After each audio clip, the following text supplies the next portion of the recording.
Hola, buenas noches, hoy les traigo un tutorial de cómo decir la palabra chistosa con el gordo en el juego del gordo y sus amigos 2 o equipo Fortaleza Secuela, porque no hay ningún tutorial de cómo decir la palabra chistosa con el gordo, así que yo decidí hacer el primer video tutorial, aunque seguramente un gringo ya hizo el mismo video hace 7 años, pero bueno. Pues bien, el primer paso es muy simple, pero indispensable, y es abrir el TF2, ya sea por el acceso directo o por el Steam. Yo prefiero el acceso directo y solo esperan.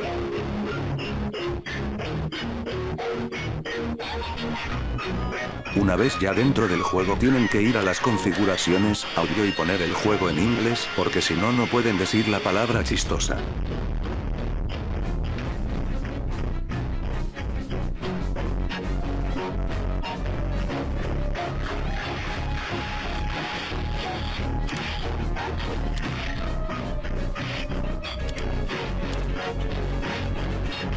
Luego, si son free to play se meten a un comunitario, si no son free to play se pueden meter a casual.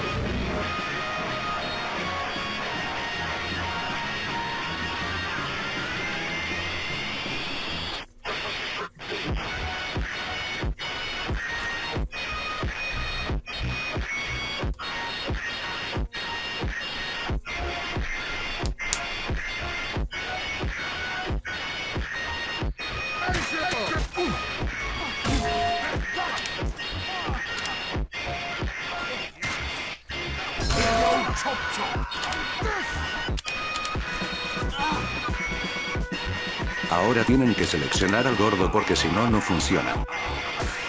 Hey, Heavy, it's Pauling. You're the only one I trust for this.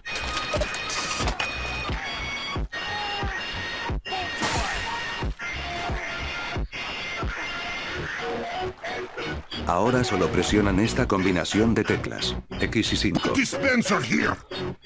Put dispenser here! Put dispenser here!